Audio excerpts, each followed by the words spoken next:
3 निष्ठाएं पालन किया कीजिए। कृष्ण भक्त, सबसे पहले तुलसी निष्ठा, तुलसी धारण करो। दूसरी नाम निष्ठा, नाम जप में प्रवीण हो जाओ। और तीसरा एकादशी निष्ठा। ये 3 निष्ठा प्रधान। तुलसी धारण करने वाले ध्यान रखना, फिर कुछ भी ऐसा पाना नहीं जो तुलसी धारण करने के बाद अपवित्र हो। आप फिर कुछ भी ऐसा खा पी नहीं सकते, इसलिए तुलसी निष्ठा में थोड़ा ध्यान रखिएगा। दूसरी बात, एकादशी निष्ठा और नाम निष्ठा। एक बात बहुत ध्यान से सुनिएगा,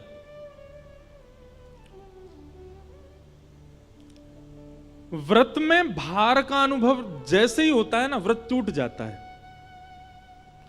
आप व्रत करते समय अगर मन में ये विचार करते हैं, आज तो एकादशी है, द्वादशी में इतना पा लिया कि भूखे ही नहीं लगे अगले दिन, ऐसा व्रत नहीं। व्रत को सौभाग्य मान करके धारण करो, वो सौभाग्य है मेरा। कई बार कई लोग व्रत रखते हैं तो व्रत के समय कोई और अगर अन्न पा रहा हो तो उससे दूर उठ के बैठ जाते हैं। क्यों? इसकी थाली देख के हमारा मन नहीं करावे। आप किसी की थाली देख के जब आपका मन करता है तो भी व्रत टूट जाता है। एकादशी के प्रति ऐसी भावना होनी चाहिए कि वो आपका सौभाग्य है, आप उसको राजी राजी खुशी होकर के उत्सव मना करके एकादशी करते हैं। आज हमारे ठाकुर जी के लिए हमने व्रत रखा है। एकादशी के दिन अन्न में पाप का निवास होता है, इसलिए अन्न सेवन नहीं करना चाहिए। और चावल तो पूर्ण अन्न होता है, इसलिए चावल तो बिल्कुल ही नहीं खाने चाहिए। वृद्ध लोग, बालक और बीमारों को छूट है, लेकिन वह भी केवल रोटी पाएं, चावल नहीं पाएं। दूसरी बात, एकादशी यदि आप रखते हैं और एकादशी के दिन कोई धाम का प्रसाद लेकर के आपके घर आ जाता है, तो प्रसाद के प्रति यह भावना मत रखो आज तो एकादशी हम कल पाएंगे। नहीं, आपकी एकादशी प्रसाद से ऊंची नहीं है। अगर कोई प्रसाद लेकर के आया और प्रसाद में अन्न है, कोई धाम का प्रसाद लेकर के आया,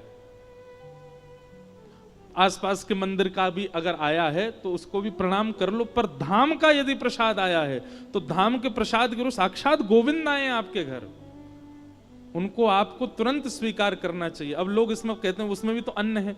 देखो, प्रसाद वस्तु नहीं है, प्रसाद अन्न नहीं है, प्रसाद प्रसाद है। दोष अन्न में होता है, प्रसाद में नहीं। अब लोग आगे इसमें अब और भी भावना कर सकते हैं, हम अपने घर के ठाकुर जी का भोग लगा देंगे तो वो भी तो प्रसाद बन गया, तो पा ही सकते हैं हम उसको। पर कहीं ना कहीं आप उसको अपनी ऊर्जा के लिए पा रहे हो ना, आप उसको पूर्ण रूपेण प्रसाद समझ करके तो नहीं पा रहे। आप घर में भी जो भोजन करते हैं वो ऊर्जा के लिए करते हैं, और ऊर्जा के लिए किया गया भोजन होगा, वो प्रसाद नहीं है। हाँ, आपने ठाकुर जी को निवेदित करके पाया है।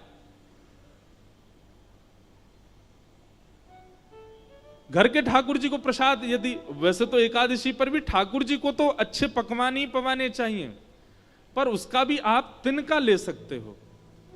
ऊर्जा संचार के लिए, अपने देह के स्वास्थ्य के लिए और जो भी क्रियाओं के लिए जो आप पा रहे हो, उसमें आपको व्रत ही रखना चाहिए। कान में कुंडल पहन करके दौड़ी है, किसी ने केवल एक आंख में काजल लगाया है, कोई सिंदूर सिर पर लगाने की जगह अन्यत्र कहीं लगा करके दौड़ पड़ी है। ऐसी अव्यवस्थित होकर के गोपियां सब वंशी धुन सुनकर के दौड़ रही हैं। इसका अभिप्राय क्या है? ठाकुर जी जा दिन चित्त में आ गए ना, उस दिन संभलना भूल जाओगे आप। जब तक संभलना आ गया, जब तक संभलने की स्थिति में हो, जब तक सजने की स्थिति में हो, संवरने की स्थिति में हो, समझो भी संसार के ही हो, ठाकुर जी जादना चित्त में आ गए, सब भूल जाओगे। कैसे बन के रहना चाहिए, कैसे सज के रहना चाहिए, कैसे संभल के रहना चाहिए, ये स्थितियां सब ठाकुर जी दूर कर देंगे।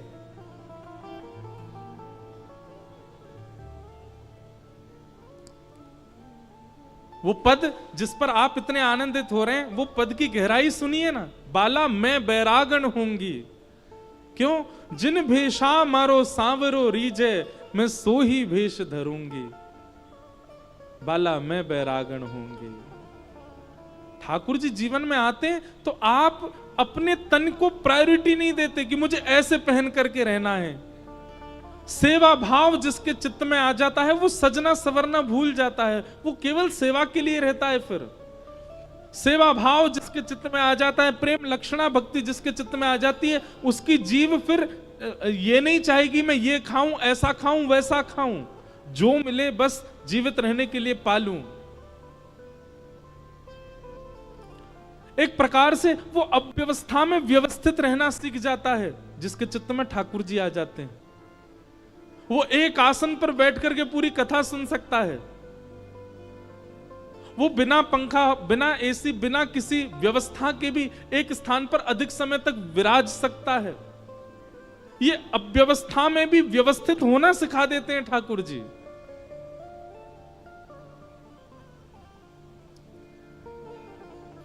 गोपियां सब दौड़ी और अव्यवस्थित स्थिति में जा रही हैं।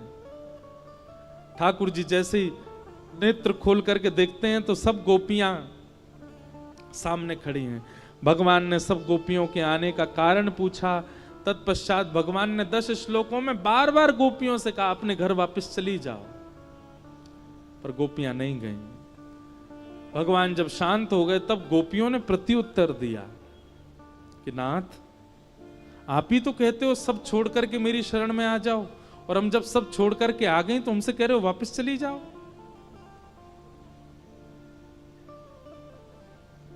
हमें व्यभिचारिणी मत समझिएगा नाथ।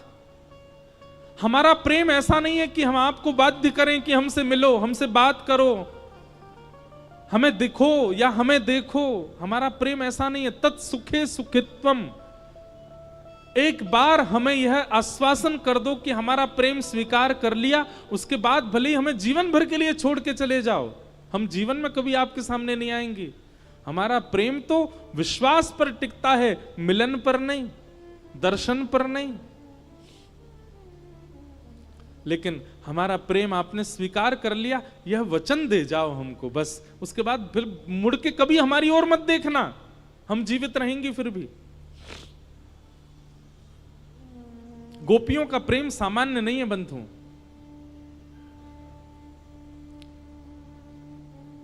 उद्धव जी महाराज जब वृंदावन जाते हैं तो गोपियां कहती हैं उद्धव, वृंदावन से मथुरा इतना दूर नहीं है कि हम कृष्ण से मिल नहीं सकती, दिन में 2 बार जाके मिलके आ सकती हैं, पर हमारा प्रेम हमको अनुमति नहीं देता। हमारा प्रेम ऐसा नहीं है कि हम जबरदस्ती जाएं और जाकर के नित्य उसका दर्शन करें।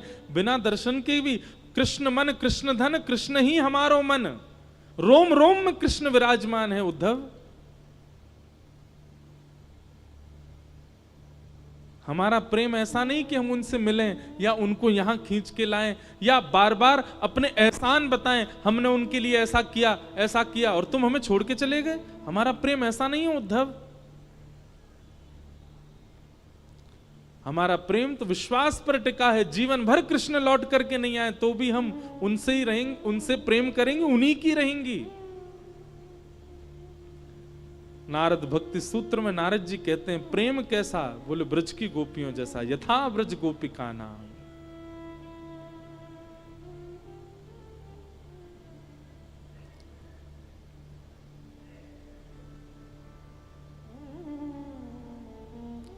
ठाकुर जी गोपियों की बात सुनते हैं और फिर गोपियों से कहते हैं अरे मैं तो परीक्षा ले रहा था आप सबकी, आओ चलो हम रास करते हैं।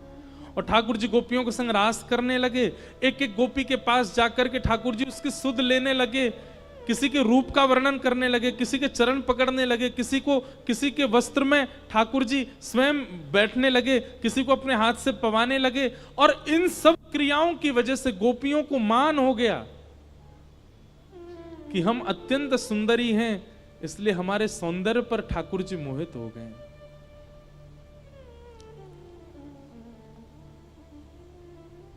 बंधुओं, एक बात मेरी बहुत ध्यान से सुनिएगा। हम इतनी भक्ति करते हैं, इतना भजन करते हैं, इतना नाम जप करते हैं, इतनी कथा सुनते हैं, इतनी सेवा करते हैं, फिर भी ठाकुर जी प्रकट क्यों नहीं हो रहे हैं? क्योंकि कहीं ना कहीं ठाकुर जी को यह चिंता है कि मेरे प्राकट्य से इसके चित्त में यह मान ना आ जाए कि मैंने ठाकुर जी को प्रकट कर दिया।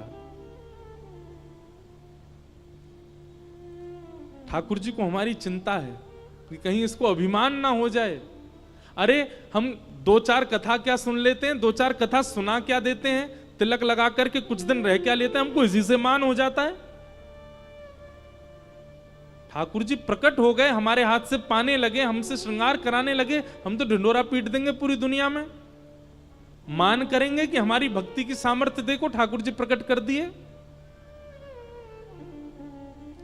इस भय के कारण ठाकुर जी प्रकट नहीं होते कि कहीं इसको मान ना हो जाए, क्योंकि गोपियों के चित्त में मान हो गया।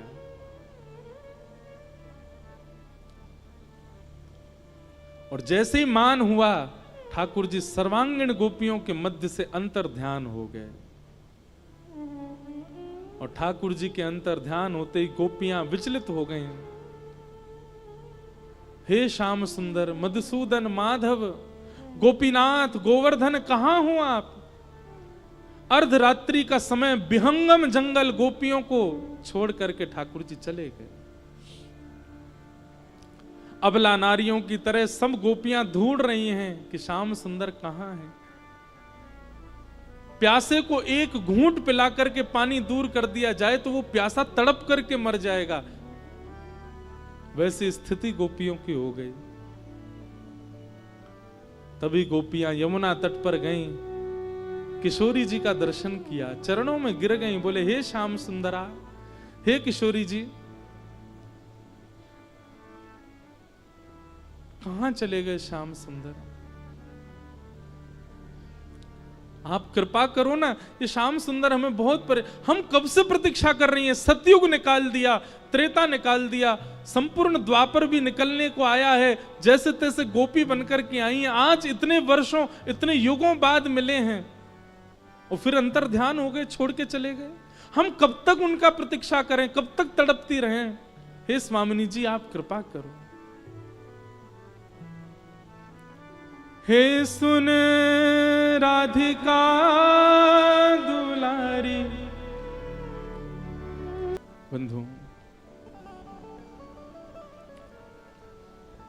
किसी के चित्त में यदि तीव्र उत्कंठा हो भगवत प्राप्ति की, और वो सब प्रकार के साधन करके हार चुका हो, ठाकुर जी नहीं कृपा कर रहे हो, हमारी श्री जी की शरणागति ग्रहण कर लो, किशोरी जी की शरण में चले जाओ, लाल जी रोज दर्शन देंगे। किशोरी जी की शरणागति जिसको हो जाती है, लाल जी नित्य दर्शन देते हैं उसको। कितने ऐसे भक्त हुए हमारे ब्रजमंडल में, कृष्ण कृष्ण कृष्ण कृष्ण कृष्ण कृष्ण जपते रहे, ठाकुर जी ने अनुग्रह नहीं किया।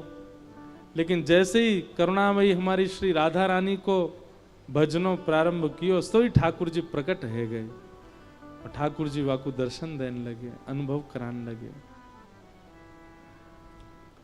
पर श्री जी को भजवे के काजे शुद्ध अंतःकरण, शुद्ध विचारधारा, शुद्ध बुद्धि बहुत आवश्यक है। विकार युक्त होकर के आप श्री जी को भजोगे तो श्री जी की सब सखियां आपको उन तक पहुंचने नहीं देंगी।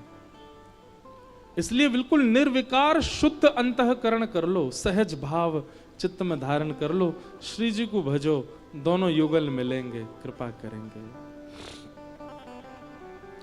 सब गोपियों को किशोरी जी ने दृष्टि भर के देखा और सब गोपियों ने गोपी गीत का गान किया।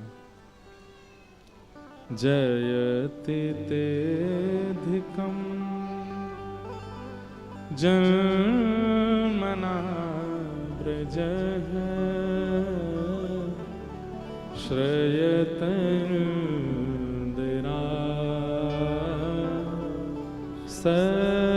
सस्वदत्रिः दैतदृश्यता दीक्षुतावक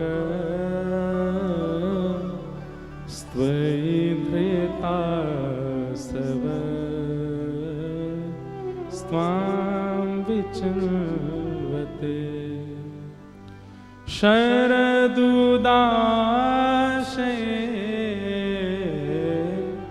साधु जात सरसिजोदर शीमुषादृशा सुरतनाथ ते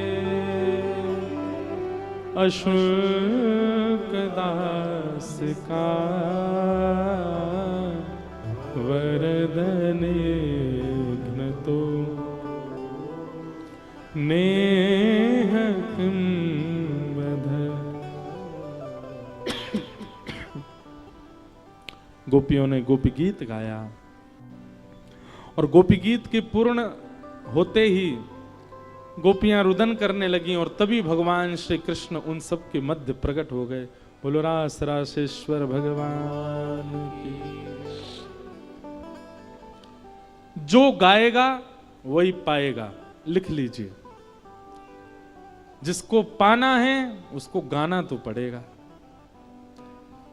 जिसने भी पाया गा करके ही पाया, चाहे मीराबाई हो, चाहे सक्कूबाई हो, चाहे तुलसीदास हो, चाहे हनुमान जी महाराज हो, चाहे कुंभन दास हो, चाहे रैदास हो, चाहे कबीर दास हो, जिसने भी पाया गा के पाया, बिना गाए किसी ने नहीं पाया। कई लोग कहते हैं महाराज जी हमारे पास स्वर नहीं है, हम क्या करें? गाओ, अनुराग में गाओ, धीरे धीरे गाओ, ऐसा गाओ कि केवल ठाकुर जी सुने और कोई नहीं सुने। क्योंकि आप इतनी जोर से गाओगे तो बाकी के सब लोगों के चित्त से ठाकुर जी भाज जाएंगे। तो जिनके पास स्वर नहीं है वो धीमे धीमे गाओ, पर गाओ। गाने का मतलब संगीत नहीं होता, गाने का मतलब अनुराग होता है। एक लीला सुनाए छोटी सी। आज परम सौभाग्य है, हमारे मध्य महंत महेश्वर दास त्यागी जी महाराज श्री गंज हनुमान मंदिर गंज बासोदा विदिशा से पधारे हैं। महाराज जी के श्री चरणों में प्रणाम। और पूज्य महाराज जी के सानिध्य में पूज्य पिताजी महाराज कथा की सेवा कर चुके हैं, तो ऐसे महाराज जी पधारे हैं, आपको बारंबार वंदन करते हैं। एक लीला सुना रहे हैं, बहुत ध्यान से सुनना। एक बार श्रीनाथ जी का नियम, हमारे ब्रज में नियम है कि ठाकुर जी गा के उठते हैं, गा के सोते हैं, गा के खाते हैं, बिना गाए कुछ नहीं होता। ब्रज की सेवा में 3 भाव प्रधान है, राग, भोग और श्रृंगार। ठाकुर जी को सबसे पहले राग सुनाना पड़ता है, दूसरा भोग पवाना पड़ता है, तीसरा श्रृंगार। ये 3 से लाड़ लड़ाते हैं हमारे ब्रज में। तो हमारे यहां पर ठाकुर जी को सुबह उठाएंगे तो गा करके। सुबह का राग है भैरव, ठाकुर जी को भैरव गा के सुनाया जाता है, भैरवी सुनाया जाता है, तो ही ठाकुर जी उठते हैं। अब जिनको संगीत पता है वो सुन लो, जिनको नहीं पता वो ऐसे सुन लो। तो भैरव और भैरवी राग ये ठाकुर जी को उठाने के लिए गाए जाते हैं। फिर श्रृंगार जब होता है ठाकुर जी का, तब भी ठाकुर जी के लिए गाया जाता है। आज ठाकुर जी कैसे लग रहे हैं, ऐसी मुकुट पहनी, ऐसी पीताम्बरी पहनी, ऐसी माला पहनी, ऐसे कुंडल पहने, ऐसे नेत्र हैं, ठाकुर जी के लिए राग गाया जाता है। भोग भी ठाकुर जी गा के ही पाते हैं। आज दधि मीठो मदन गोपाल, आज बहुत सुंदर प्रसाद बनो, ठाकुर जी पाओ, गा के ठाकुर जी पाते हैं। सोते भी ठाकुर जी गा के, कोई गा के सुनाना पड़ता उनको। क्या सुनाना पड़ता? बिहाग। बिहाग सुनाओ तब ठाकुर जी सोते हैं। तो एक बार की बात है, श्रीनाथ जी मंदिर में एक द्वारपाल की सेवा एक व्यक्ति को मिली। बहुत ध्यान से सुनना। तो उसका नियम क्या था कि रात्रि शयन जब मंदिर हो जाता था, मंदिर बंद हो गए, उसके बाद वो आता था। शिफ्ट चेंज होती थी, सुबह से जो द्वारपाल था वो चला जाता था, रात का द्वारपाल रहता था और वो रात भर जगता था। सुबह मंगला होती थी जब ठाकुर जी की, तो मंगला दर्शन करके फिर वो अपने घर जाता था। तो मंगला में राग गाया जाता बिहाग। नहीं, मंगला में राग गाया जाता भैरवी। थोड़ा सा सुना, एक लाइन सुनाते हैं ठाकुर जी कैसे उठाया जाता भैरव राग में। मोहन जागिए बलि जई है, लाला जागिए बलि जई, तेरे कारण श्याम सुंदर, मैं नई मुरलिया लई, मोहन जागिए बल जई है, लाला जागिए बल जई। अब रोज यही पद सुनता था वो। सुबह अपने घर जाने से पहले ठाकुर जी का दर्शन करता, मोहन जागिए बल जई हैं, लाला जागिए बल जई हैं। दिन में जाके भोजन करके सो जाता था, और रात में जब वो ड्यूटी पे आता था तब तक ठाकुर जी का शयन हो चुका होता था। तो रात भर मंदिर की पहरेदारी करता था और वो रात भर यही गाता था, मोहन जागिए बल जई हैं। और हमारे ब्रज का नियम है, अगर आपने रात में भैरव गा दिया तो आपकी सेवा टूट जाएगी, क्योंकि ठाकुर जी उठ जाएंगे, फिर आपको मंगला करनी पड़ेगी ठाकुर जी की। ठाकुर जी की नींद कितनी कच्ची, कोई भैरव रात में गा दे गलती से अगर, तो ठाकुर जी उठ ही जाते हैं। और रात भर मंदिर की पहरेदारी करता, मंदिर के सब लोग तो सो गए जाके, और रात भर गाता, तेरे कारण श्याम सुंदर। और वो तो भाव से गाता था, लेकिन भीतर स्थिति क्या होती, गर्भगृह में भगवान उठ के बैठ जाते। पूरे दिन दर्शनार्थी आते हैं, दर्शन करते हैं, खड़े खड़े हमारे पांव थक जाते हैं, जैसे तैसे रात में सोते हैं। उसमें भी सुबह 4 बजे मंगला कर देंगे आके पुजारी, और जे और रात भर ये बिहाग वो भैरव गाता है।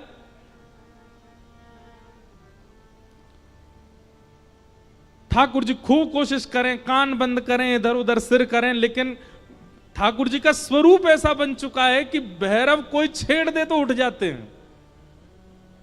नहीं सोए ठाकुर जी रात भर। इतने में 4 बज गए, मंदिर के घंटे घड़ियाल बजे, मंगला आरती। सोई ठाकुर जी जाके अपने स्थान पर खड़े हो गए, अब मंगला होगी। कपाट खुले, जय हो श्रीनाथ प्यारे की जय, गोवर्धन नाथ की जय, गिरिराज धरण की जय। गोसाई जी ने आरती वगैरह तैयार करी, ठाकुर जी की आरती करने लगे। ठाकुर जी बेचारे रात भर के नहीं सोए, आंखें लाल पड़ गई हैं ठाकुर जी की। एक दिन हो गया, ठाकुर जी बोले कल बहुत सोऊंगा मैं, आज की और कल की दोनों की निद्रा कल पूरी करूंगा। रात में बेचारे गहरी निद्रा में, जैसे ही ठाकुर जी सोवे गए, शयन आरती हो गई, ठाकुर जी सो गए, सारे मंदिर के लोग चले गए, और रात में आया ड्यूटी पे, उसने फिर से मोहन जागिए। और वो तो जिसको गाने की लत होती है ना, वो कुछ ना कुछ गुनगुनाता ही रहता है। ठाकुर जी बोले कहां करूं, या कोई आने तो आकर के मेरी सबरी निद्रा भंग कर दी है। 1 दिन 2 दिन 3 दिन हो गए, ठाकुर जी नहीं सोए। चौथे दिन बंधुओं ऐसा हुआ कि सवेरे मंगला करने के लिए जैसे ही गुसाई जी आए, सो ठाकुर जी अपनी ब्रह्म वेदी पर खड़े खड़े झोंकाले में। गुसाई जी ने तुरंत पर्दा किया, पर्दा करके, जय जय आप सोए नहीं, नेत्र आपके लाल पड़े हैं, और ये इतनी निद्रा क्यों आ रही है? ठाकुर जी बोले जल्दी गोद करो, मुझको नींद आ रही है। और ठाकुर जी गोसाई जी की गोद में ही सो गए। गोसाई जी ने ठाकुर जी की पूरी सेज देखी, कोई ऐसा तो नहीं कि भैया चद्दर में कछु घुस गए हो, ठाकुर जी को कुछ चुभ रहे हो, सब देखा, लेकिन कोई भी ऐसी बात नहीं। आज श्रृंगार आरती 4 घंटा विलंब से हुई ठाकुर जी सो गए। जब ठाकुर जी उठे, श्रृंगार कियो, गोसाई जी बोले जय जय आप सोए क्यों नहीं, कोई पीड़ा आपको? ठाकुर जी बोले तुमने नयो द्वारपाल रखो है, रात भर भैरव गावे, ये सुबह मंगला में भैरव सुन के जावे, फिर रात में आवे, रात भर भैरव सुनावे, मेरी नींद टूट जाए। गोसाई जी को क्रोध आया, और गोसाई जी ने उस द्वारपाल को सेवा से हटा दिया। 3-4 दिन निकल गए। अब 3-4 दिन बाद ठाकुर जी की जैसी सुबह सुबह मंगला आरती होने लगी तो मंगला आरती में फिर देखे ठाकुर जी आज फिर झोंका ले रहे हैं। गुसाई जी बोले जय जय, अब तो मैंने वो सेवाते हटा दियो, अब तो रात भर आपको राग नहीं सुनाई देते होंगे, अब क्यों नींद आ रही है आपको? ठाकुर जी बोले अब राग बदल गए, अब हमको भैरव सुन के नींद आती है। अब रात में भैरव सुन सुन करके हमारी आदत होगी, जब तक भैरव नहीं सुनाओगे। अब मंगला में सब भैरव गा रहे हैं, ठाकुर जी को उठाते ही सब भैरव सुना रहे हैं, अब भैरव गा रहे हैं तो हमको नींद आ रही है, क्योंकि अब उसकी वजह से हमारी आदत हो गई है भैरव सुन के सोने की। और भैया तुमने वाकु सेवा से गलत निकारो, वाकु बुलाओ, वाकु स्वर बहुत अच्छा लगे, अब तो वाके काजे मैं भैरव भी सुनूंगा रात में। इतना ठाकुर जी प्रेम करते हैं गायन से। अपनी निद्रा और अपनी सुसुप्ति, अपनी जागृति, अपना भोग सब परिवर्तित कर देते हैं ठाकुर जी किसी के स्वर पर। एक बात लिख लीजिएगा, अगर किसी व्यक्ति को कंठ अच्छा मिला है, अगर किसी व्यक्ति को कंठ अच्छा मिला है, हम व्यास मंत्र से प्रमाणित अपने हस्ताक्षर करके ये बात कह सकते हैं, अगर वो अपने कंठ का पूर्ण प्रयोग ठाकुर जी की सेवा में लगा दे तो कुछ ना करे गा गा करके ठाकुर जी को प्राप्त कर लेगा। कंठ की सेवा इतनी प्रिय है ठाकुर जी को। अगर किंचित भी किसी को कंठ मिला है तो, और क्षमा करना, इस जन्म में जिनको कंठ नहीं मिला अगली बार अच्छा प्रयास करना। अगले जन्म में ठाकुर जी कह रहे ठाकुर जी गलो दे दो। और ये बात मैं नहीं कह रहा हूं, अष्टसखा के कुम्मनदास जी कहते हैं कि जिसके पास कंठ है ठाकुर जी उसको निश्चित मिलेंगे, बस वो कंठ से लोक रंजन ना करे, ठाकुर जी को रिझावे। और यदि कहीं गावे भी, कहीं सुनावे भी, तो सबको जोड़ने के लिए गावे। हम इसी बात से बंबई छोड़ के कथा करने लग गए, नहीं तो हम तो संगीतज्ञ बनने जा रहे थे। पर इसी बात से हमारे नाना जी पंडित श्री कृष्णलाल शास्त्री जी ने हमको मोड़ दिया। बोले लोक रंजन मत करे लाला, गले ते करनो है तो श्री कृष्ण रंजन कर। तब से फिर कथा में लग गए। तो जिसने पाया गा के पाया, इसलिए गाना प्रारंभ करो, और स्वर नहीं है तो धीमे धीमे गाओ, पर गाओ। गोपियों ने गोपी गीत गाया, ठाकुर जी प्रकट हो गए और भगवान ने सब गोपियों के साथ में महारास किया। राधा नचे कृष्ण नचे, नचे गोपी जन, राधा नचे कृष्ण नचे, नचे गोपी जन, हे राधा नचे कृष्ण नचे, नचे गोपी जन, राधा नचे कृष्ण नचे, नचे गोपी जन, क्योंकि मन मेरा बन गया सखीरी पावन वृंदावन। भाव से हे राधा नचे कृष्ण नचे, नचे गोपी जन, राधा नचे कृष्ण नचे, नचे गोपी जन, क्योंकि मन मेरा बन गया सखीरी पावन वृंदावन।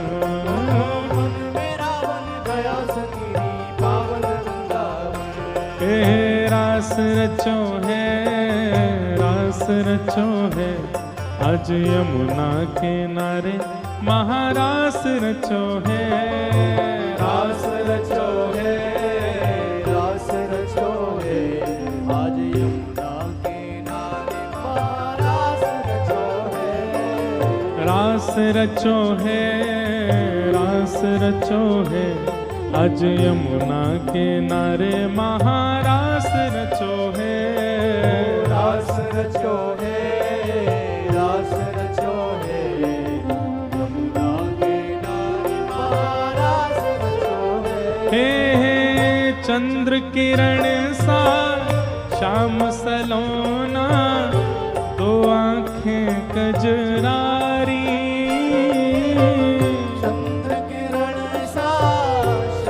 सलोना, तो आंखें कजरारी, हे चंद्र किरण सा श्याम सलोना, तो आंखें कजरारी, चंद्र किरण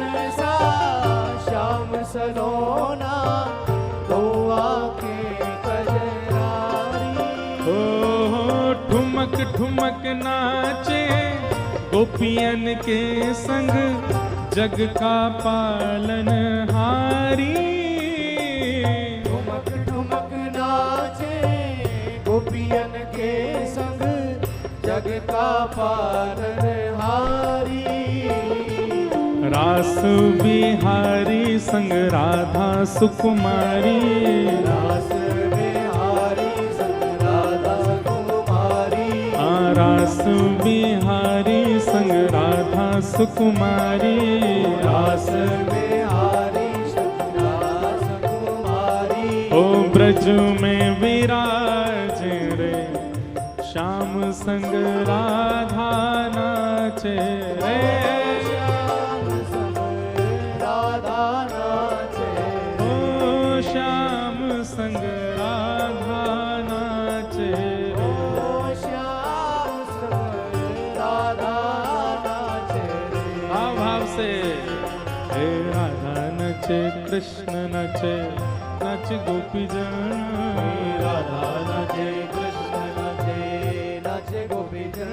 ओ राधा नाचे कृष्ण नचे नच गोपी जन। राधा नाचे कृष्ण नाचे नाच गोपी जन। क्योंकि मन मेरा बन गया सखी रे पावन वृंदावन। मन मेरा बन गया सखी पावन वृंदावन। ओ मन मेरा बन गया सखी रे पावन वृंदावन। ओ मन मेरा बन गया सखी। बोले रास राशेश्वर भगवान की।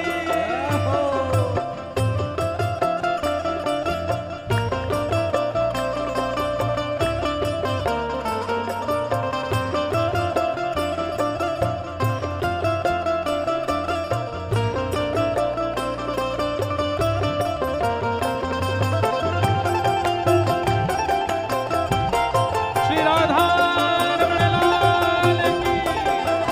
श्री राधा वल्लभ लाल की।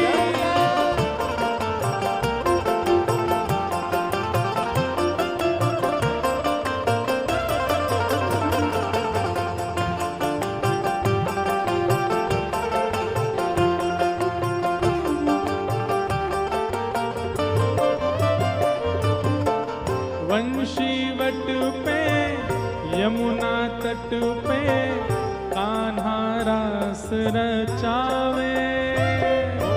ओ बंशी वट पे यमुना तट पे कान्हा रास रचावे। और गोपी बन के शंकर आए गोपेश्वर कहलाए। गोपी बन के बल गोपेश्वर महादेव की। गोपेश्वर कहलाए। डम डम डमरू बाजे कान्हा की मुरली पे। डम डम डमरू बाजे कान्हा की मुरली पे। डम डम डमरू बाजे कान्हा की मुरली पे। डम डम डमरू बाजे कान्हा की मुरली पे। जग सारा नाचे रे श्याम संग राधा नाचे रे। श्याम संग राधा नाचे। ओ श्याम संग राधा नाचे रे। श्याम संग राधा नाचे। आओ गोकुल में देखो वृंदावन में देखो रे। गोकुल में देखो वृंदावन में देखो रे। गोकुल में देखो वृंदावन में देखो रे। गोकुल में देखो वृंदावन में देखो रे। हे मुरली बाजे रे श्याम संग राधा नाचे रे। श्याम संग राधा नाचे। ओ श्याम संग राधा नाचे रे। ओ श्याम संग राधा नाचे। क्योंकि मन मेरा बन गया सखी रे पावन वृंदावन। मेरा बन गया सखी पावन वृंदावन। मन मेरा बन गया सखी सखीरी पावन वृंदावन। मेरा बन गया सखीरी पावन वृंदावन। मन मेरा बन गया सखीरी पावन वृंदावन। मन मेरा बन गया सखीरी पावन वृंदावन। मन मेरा बन गया सखीरी पावन वृंदावन। मेरा बन गया सखीरी पावन वृंदावन।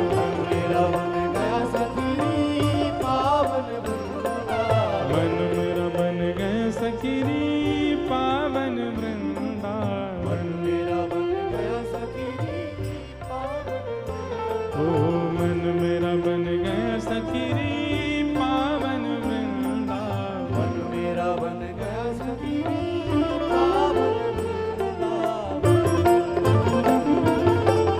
बोलो रास राशेश्वर भगवान। भगवान ने रास विहार किया। तत्पश्चात विराज जाओ लाला, अभी कथा के बाद बुलाए। हाँ अभी बैठ जाओ, बैठ जाओ। तो रास विहार की भूमिका भी अद्भुत है, परंतु समय की अपनी बाध्यता है। ठाकुर जी का आज विवाह प्रसंग तक प्रसंग ले जाना है, इसलिए हम कथाक्रम को आगे ले चलें। ठाकुर जी का रास विहार हुआ। तत्पश्चात भगवान ने कई राक्षसों का वध किया।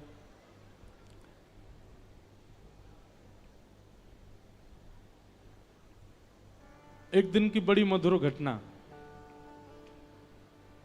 भगवान को सखा मधुमंगल ठाकुर जी तो बोलो, बोले लाला सबरी गोपी तेरी आरती करें, सब संतजन तो को प्रणाम करें, सब भक्तजन तेरे चरणन में लौटे, या के पीछे राज कहा है। ठाकुर जी बोले राज कछु ना है, हम भगवान है। मधुमंगल बोलो घूम फिर के एक ही बात है, तो पे तू भगवान है, हम जा बातें ना मानेंगे कि तू भगवान है। ठाकुर जी बोले और काय को सब मोह को प्रणाम करें, फिर बता। वो लाला ये तू मोर मुकुट पहना ना, या में जरूर कछु चमत्कार है।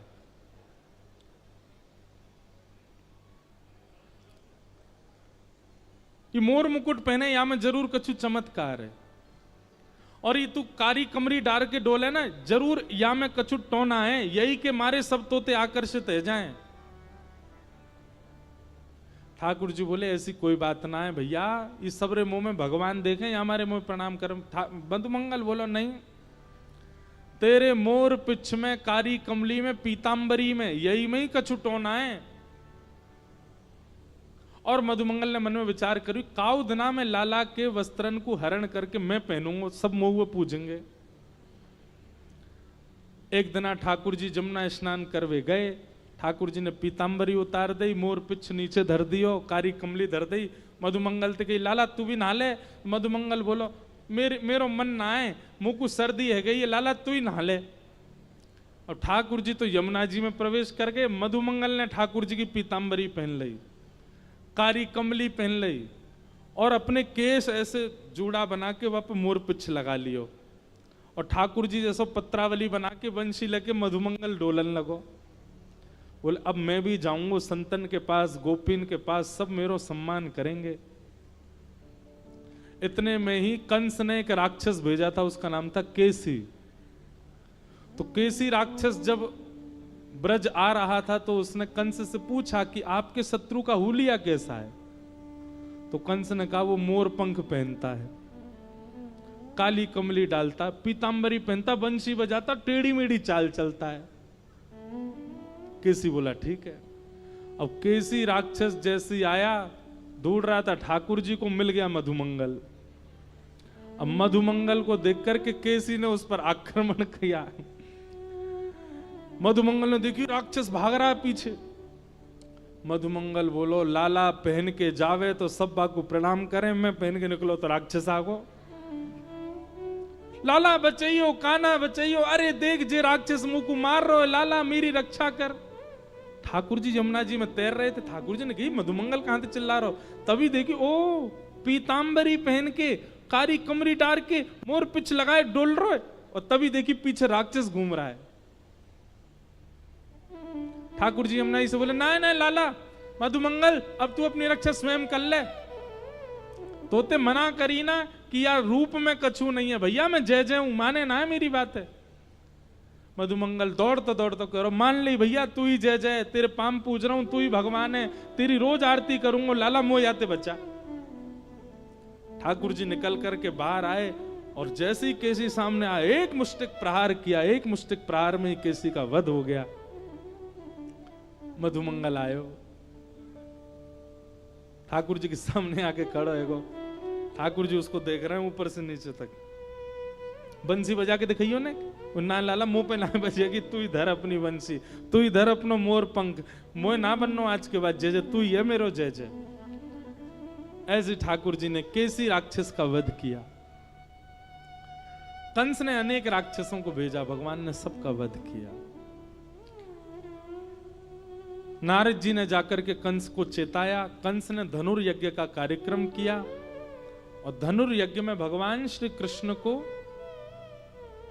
अक्रूर जी के द्वारा आमंत्रित करवाया। अक्रूर जी भगवान को लेने के लिए ब्रज गए और भगवान परसों का आश्वासन देकर के ब्रज से मथुरा आ गए। अभी प्रसंग में हम ज्यादा जाएंगे ही नहीं। ठाकुर जी ने आकर के धनुर्भंग किया, कुबलियापीड़ हाथी का वध किया और कंस का मर्दन किया। कंस वध करके भगवान ने कारागृह से अपनी मैया देवकी को मुक्त किया। नाना उग्रसेन को भगवान ने मथुरा का राजा बनाया और स्वयं भगवान सांदीपनी गुरुकुल पढ़ने के लिए आ गए आपके पड़ोस में। कहां? अवंतिका। सांदीपनी गुरुकुल ठाकुर जी पढ़ने के, ये भगवान का गुरुकुल भी यही है और भगवान की ससुराल भी है। उज्जैन भगवान की ससुराल भी है। भगवान का एक ब्याह उज्जैन में भी हुआ है। कल हम विस्तार से सुनाएंगे ठाकुर जी का किन से ब्याह हुआ, कैसे, बड़ी अच्छी कथा है। तो उज्जैन के जो लोग हैं एक प्रकार से उनके जीजा जी लगते हैं हमारे ठाकुर जी। महाकाल की नगरी के लोग। देखो महादेव और ठाकुर जी का प्रेम अटूट है। कई लोग शैव और वैष्णव होकर के फिर आपस में विरोधाभास कर लेते हैं, ये बहुत बड़ा दुर्भाग्य है। महादेव और ठाकुर जी इतने इतने प्रेमी। एक प्रसंग सुन रहा था मैं कि एक बार महादेव अपनी योग निद्रा में बैठे थे, तो योग निद्रा में बैठे बैठे महादेव को शंख चक्र गदा पद्मधारी श्रीमन नारायण गरुड़ पर बैठ करके कैलाश की ओर आ रहे हैं, ऐसा दर्शन हो रहा था स्वप्न में। और ठीक उसी दिन वैकुंठ में बैठे हुए शंख चक्र गदा पद्मधारी लक्ष्मीपति श्रीमन नारायण भगवान को उनकी योग निद्रा में महादेव नंदी पर विराजमान होकर के त्रिशूल हाथ में लेकर के नीलकंठ गंगा प्रवाहित हो रही हैं, वे वैकुंठ की ओर आ रहे हैं, उनको ऐसा स्वप्न दिख रहा था। स्वप्न देख करके दोनों इतने व्याकुल हो गए कि नेत्र खोल करके जब देखा, ठाकुर जी ने जब महादेव को सामने नहीं पाया, महादेव ने जब ठाकुर जी को सामने नहीं पाया, तो दोनों दौड़े। महादेव तो दौड़े वैकुंठ की ओर और ठाकुर जी दौड़े कैलाश की ओर। और तभी बीच मार्ग में दोनों का मिलन हुआ और जैसे एक दूसरे को देखा, प्रेमाश्रु से इतना इतना इतना अभिसिंचित कर दिया एक दूसरे को, कंठ से दूर ही नहीं हुए बहुत देर तक, कंठ से लग गए एक दूसरे के।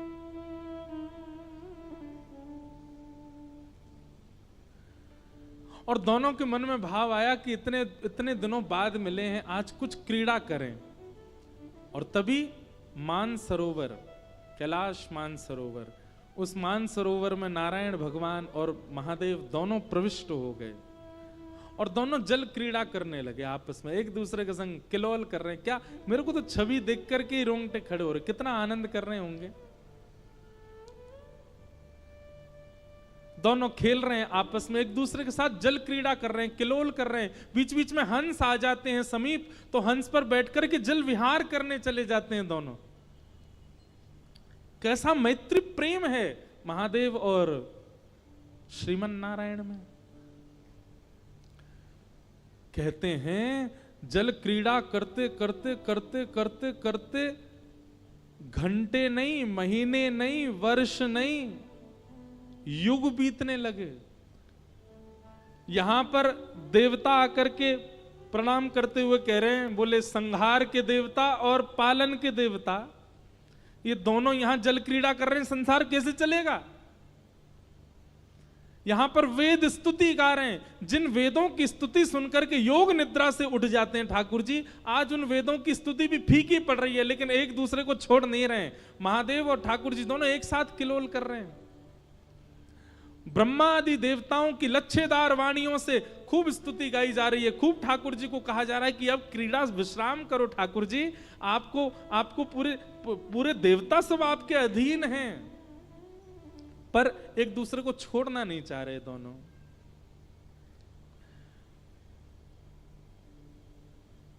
सूर्य चंद्र सब विचलित होने लगे। क्यों? इनकी आज्ञा से पूरी सृष्टि चलती है और ये दोनों यहां किलोल कर रहे हैं।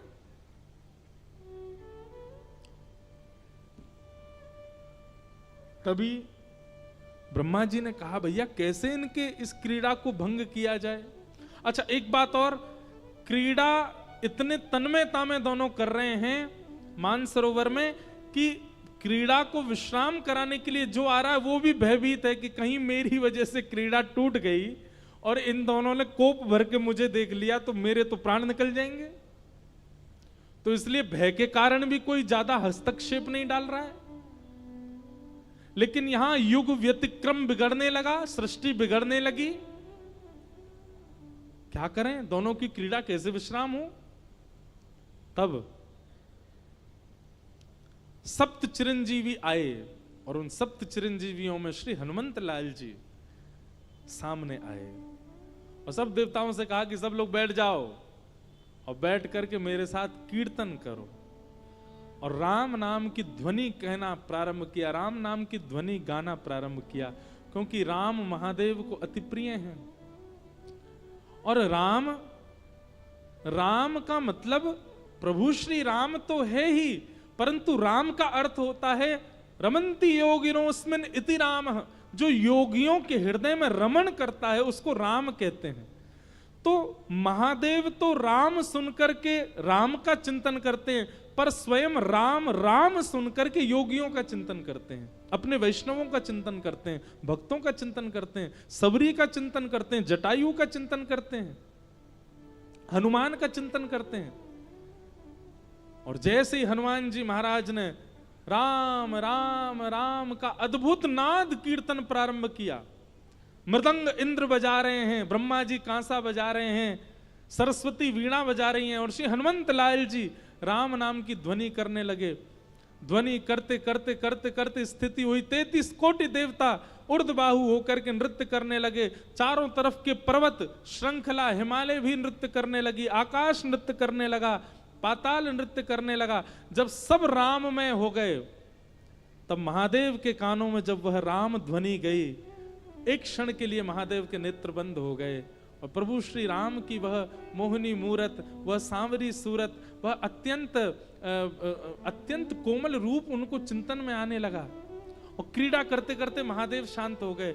और उसी समय राम नाम जब स्वयं नारायण के कानों में पड़ा, जो स्वयं राम ही हैं, उनको अपने भक्तों का चिंतन होने लगा। सबरी की याद आई, हनुमान जी का चिंतन हुआ, भरतलाल जी का स्मरण हुआ।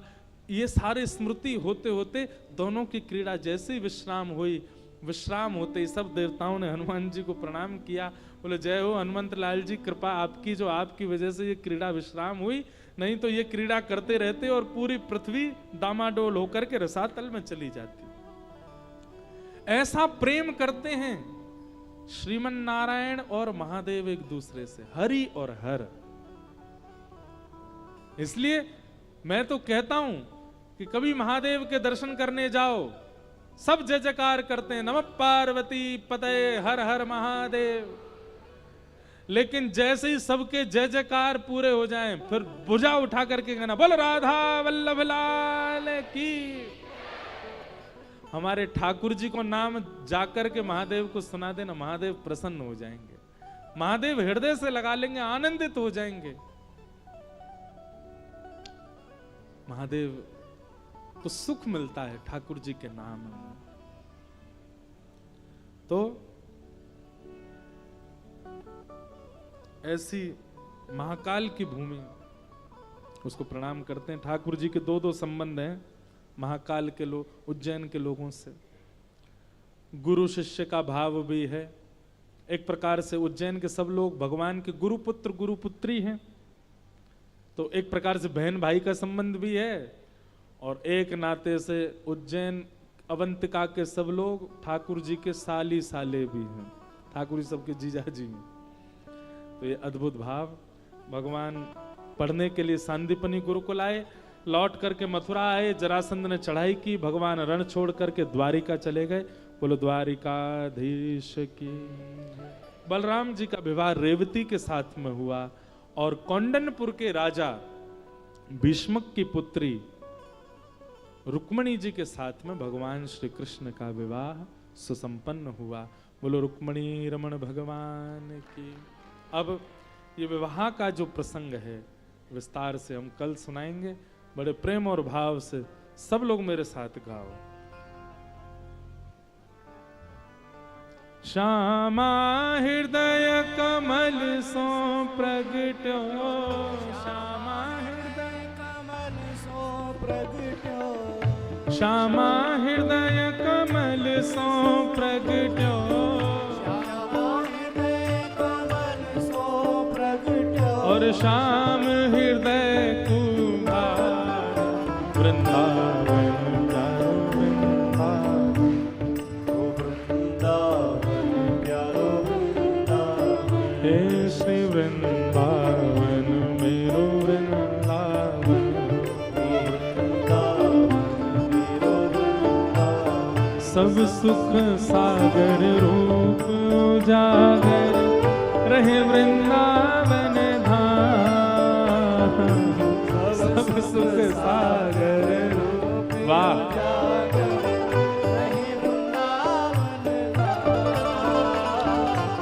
श्रीमान जी ब्याह तो हो गया, आप कहाँ थे? हमने आज झटपट ब्याह कर दी। देखो कैसे दुल्हा है, और दुल्हन को देख लो एक बार। आहा, बिठाओ, विराजमान करो, माला लाओ दो, अभी ब्याह करामे इनको। और भैया देखो, प्रसंग तो रुक्मणी विवाह का है, परंतु हमें तो ऐसा लग रहा है कि वृंदावन प्यारो वृंदावन में आए हैं तो श्री जी आई हैं संग में। एक बार जयमाल कराते हैं फिर गाएंगे, है ना भैया? देख लियो लुढ़क नहीं जाए दुल्हा दुल्हन। प्रथम वरमाला कौन धारण कराएंगे? अब विवाहित बताओ कौन पहनाते पहले? अच्छा, सामने से तो हट जाओ। हाँ हट जाओ ना, सबन को दिखन दो। माला दो, किशोरी जी को माला दो।